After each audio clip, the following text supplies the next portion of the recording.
اس کی کیا وجہ اس کی کیا وجہ ہے؟ ہر کام کی مخالفت میں وہ کام ختم ہو جاتا ہے یا کچھ وقت کے لیے رک جاتا ہے، لیکن جو مخالفت ہوتی ہے یہ کام بڑھتا گیا۔ اس کی کیا وجہ ہے؟ یہ کام بڑھتا گیا کیا ہماری وجہ سے؟ نہ، اس کی وجہ ہم نہیں ہے، بلکہ قرآن کی ایک آیت ہمیں اور آپ کو یہ پیغام دے رہی ہے، وَرَفَعْنَا لَكَ ذِكْرَكَ حبیب، یہ آپ کے ذکر کو روک پائیں گے، ہم آپ کے ذکر کو بلند کریں گے، ہم آپ کی عظمت کو بلند کریں گے۔ عدل ہوتی تو خدا سے نہ لڑائی لیتے، یہ گھٹائے اسے منظور بہانا تیرا، وَرَفَعْنَا لَكَ ذِكْرَكَ کا ہے سایہ کس پر، ذکر اونچا ہے تیرا، بول ہے بانا تیرا، اور تو گھٹائے سے کسی کے نہ گھٹا ہے نہ گھٹے گا۔ یا رسول اللہ جب بڑھائے تجھے اللہ آنا تیرا۔ اتنی تیز تو بارش بھی نہیں ہو رہی ہے جتنی تیزی سے آپ لوگ دھیرے دھیرے جا رہے ہیں، یہ تو رحمت کے چھینٹے ہیں رسول پاک علیہ السلام کی نقل ہے۔ توجہ چاہتا ہوں ذہن حاضر رکھیں، آج سے تقریباً 1450 برس پہلے اللہ کے حبیب صلی اللہ علیہ وسلم کی پیدائش مکہ شریف کی زمین پر ہوئی۔ بولو ہوئی کہ نہیں؟ ہجری 1444 چل رہی ہے، 1444 سال پہلے حضور کی عمر 53 سال، تو برکتوں کو اٹھا کر لاتا ہے۔ جب وہ مہینہ آتا ہے تو نور سے قلب کو معمور کرنے آتا ہے، عشق میں اضافہ کرنے آتا ہے، محبت کا رنگ چڑھانے آتا ہے، بلکہ مدینے کی ہوائیں مدنی رنگ میں رنگنے آتی ہے۔ ہمارے حریف نے کہا مولانا اس پر دلیل کیا ہے؟ تو ہماری رہبری قرآن نے کیا، قرآن کی آیت نے کیا۔ اللہ نے کہا میرے بندو قرآن پڑھ کر لوگوں کو بتاؤ، کہو اِنَّا أَنزَلْنَاهُ فِي لَيْلَةِ الْقَدْرِ، بے شک قرآن شب قدر میں نازل ہوا۔ پھر آگے چل کر ایک آیت آئی، لَيْلَةُ الْقَدْرِ خَيْرٌ مِّنْ أَلْفِ شَهْرٍ، شب قدر 1000 مہینے سے افضل ہے۔ ہم نے کہا یا اللہ یہ شب قدر 1000 مہینے سے افضل کیوں ہے؟ جواب آیا اس میں قرآن نازل ہوا اس لیے افضل ہے، شب قدر میں قرآن نازل ہوا اس لیے یہ 1000 مہینے سے افضل ہے۔ ہم نے کہا میرے مالک قرآن تو ایک ہی بار نازل ہوا، یہ بار بار ہر سال رمضان کے اخیر عشرے میں شب قدر آتی ہے، کیا ہر سال کی شب قدر 1000 مہینے سے افضل ہے کہ وہی ایک رات شب قدر 1000 مہینے سے؟ توجہ چاہتا ہوں کیا وہی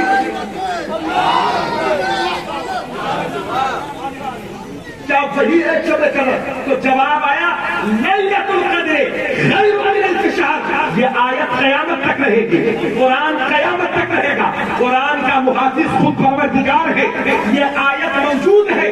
تو اس کا مطلب جب جب شب قدر آئے گی تب وہ رات 1000 مہینے سے افضل ہوگی، 1000 مہینے سے افضل ہوگی۔ ہم نے کہا بس میلاد کا ثبوت مل گیا ہمیں، اب ہم میلاد مناتے ہیں۔ جس طرح قرآن ہر سال نازل نہیں ہوتا اسی طرح حضور بھی ہر سال پیدا نہیں ہوتے، لیکن شب قدر جب آتی ہے تو 1000 مہینے والی برکتیں سمیٹ کر لاتی ہے۔ اسی طرح شب ولادت جب آتی ہے نبی کی ولادت کی برکت کو لے کر آتی ہے، نور لے کر آتی ہے۔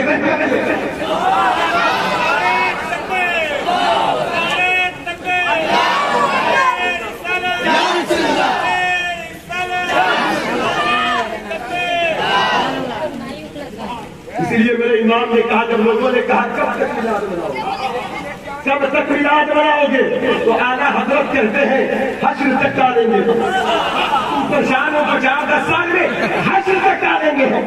کب تک میلاد مناؤ گے؟ حشر تک ڈالیں گے۔ ہم کیا ڈالیں گے؟ پیدائش مولا کی دھوم، پیدائش مولا کی دھوم، مثل فارس نجد کے قلعے گراتے جائیں گے، اب خاک ہو جائیں عدو جل کر مگر ہم کو رضا، دم میں جب تک دم ہے ذکر ان کا سناتے جائیں گے۔ حضرت جنابی مقام حدیث پاک میں آیا حضرت آدم علیہ السلام، میرے آقا فرماتے جمعہ کے دن پیدا ہوئے، جمعہ ہی کے دن مثال ہوا آدم علیہ السلام کا، وفات کا بھی دن وہی ہے، پیدائش کا دن بھی وہی ہے۔ حضور فرماتے آدم علیہ السلام پیدا ہوئے اس لیے جمعہ کا دن عید کا دن ہے، جمعہ کا دن عید کا دن ہے۔ تو پتہ کیا چلا حضور نے عید منانے کا حکم دیا جس دن نبی پیدا ہو.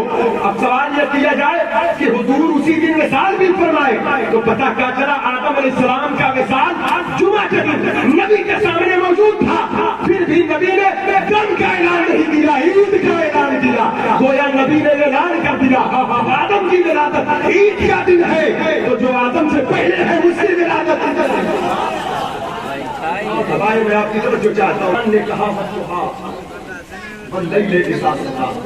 حبیب تمہارے روٹے زیبا کی قسم جسے تم بے نقاب کر دو تو زمانہ روشن. آؤ ذرا روشنی بکھیریں سرکار کے چرموں سے نور کی خیرات لیں.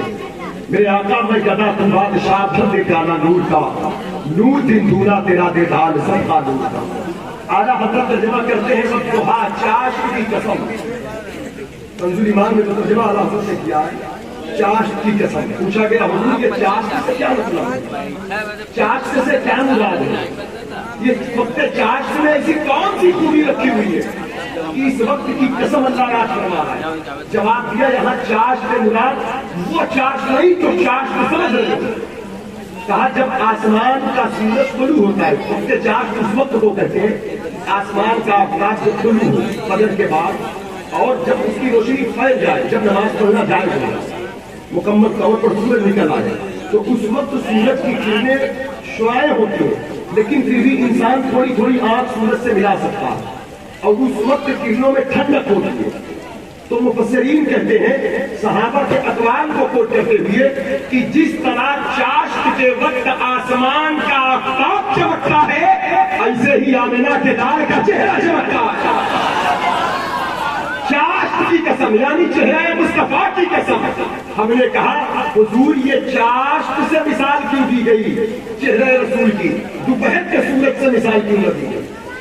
حالانکہ اس وقت تو سورج شباب پر ہوتا ہے, اس وقت روشنی زیادہ تیز ہوتی ہے. کہا جو دوپہر کا سورج ہوتا ہے ایک تو اس سے کوئی آنکھ نہیں ملا پائے گا, بالکل اگر آنکھ مل بھی جائے تو آنکھ گرم ہوتی ہے.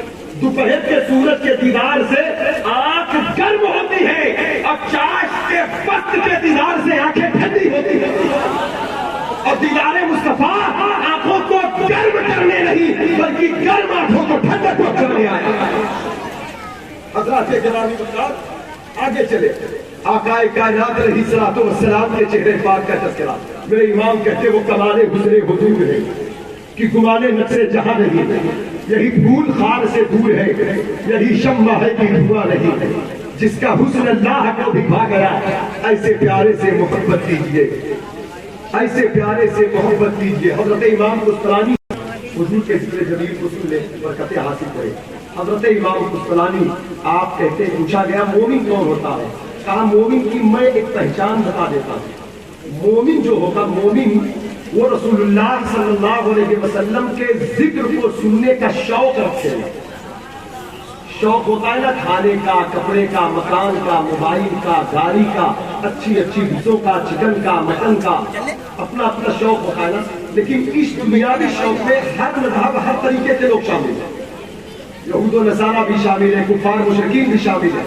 لیکن مومن جو ہوتا ہے مومن ہر شوق سے بڑھ کر حضور کے ذکر کا شوق رکھے گا, حضور کے ذکر کا شوق رکھے گا. کہنے والے نے کہا مضطرب سے کہو کہ چھیڑے ذرا, مضطرب سے کہو کہ چھیڑے ذرا اس جانے تمنا کا قصہ, فرقت کے بھیانک لمحوں میں کچھ دل کو سہارا ہو جائے. اور زمین سے آسمان تک, آسمان سے لامکان تک ہے, کہاں کھولے تھے گیسو یار میں خوشبو کہاں تک ہے. اب قطرے کو سمندر ذرے کو ستارہ کہتے ہیں اور نیم کو خم آ جاتا ہے جب سلف سوارا کہتے ہیں. بس مجھے تھوڑا سا آپ دیکھیں کہ یہ میلاد کا موسم جب آتا ہے, میلاد کا مہینہ آتا ہے تو یہ ایک پیغام لاتا ہے. یہ ماہ ربیع الاول سرکار کی آمد سے پہلے کے دور کو کیا کہا جاتا ہے, اس دور کو زمانے جاہلیت کہا جاتا ہے. اس دور میں بچیاں زندہ دفن کی جاتی تھی, اس دور میں چھوٹی چھوٹی باتوں پر لوگ لڑ جاتے تھے, 100 سال تک صلح نہیں کرتے. حضور نہیں آئے تھے, وہ جہالت کا دور تھا, ماؤں کا وقار نہیں تھا, بیویوں کو صرف ہوس کا شکار سمجھا جاتا تھا. سرکار کی آمد سے پہلے انسان اس قدر کمزور سب کچھ لوگوں کو دباتا تھا کہ ان کو آرام کرنے کے بھی مطلب کہ کوئی غلام کوئی کمزور سوچے کہ ہم بستر پر آرام کر لیں تو اس بات پر سے کوڑے مارے جاتے ہیں آمد رسول سے قبل. لیکن حضرات گرامی جب سرکار تشریف لائے حضور تشریف لائے تو ماں کے بیٹے بن گئے. بیٹا رب کا نور کسی ماں کا بیٹا اس لیے بن رہا ہے تاکہ ماں کو قدموں سے نہ رونا جائے بلکہ اولادیں ماں کے قدم کو چھوڑیں. یہ حضور کی میلاد کا صدقہ کہ ماں کے قدموں میں جنت آ گئی. بیٹیاں زندہ دفن ہو رہی تھی باپ کے دل کی دھڑکن بن گئی. حضور کی آمد ہوئی بیویوں کو جن کو صرف حوث کا شکار سمجھا جاتا تھا سرکار تشریف لائے. اگر کسی مرد کا نکاح کسی عورت سے ہو جائے تو یہ حضور کی آنے کی برکت ہے کہ وہ عورت اپنے شوہر کے گھر کی ملکہ بن جاتی. چھوٹی چھوٹی باتوں پر لوگ لڑتے تھے سرکار تشریف لائے لوگ خطاؤں کو درگزر کرنے لگے صلح ہونے لگے. لیکن میرے دوستوں یہ جو کام تھے یہ تو جہالت کا دور تھا. آج 1450 برس سے زیادہ کا زمانہ گزر چکا ہے حضور کی ولادت ہوئی لیکن اب اس دور کو تو جہالت کا دور نہیں کہا جا سکتا.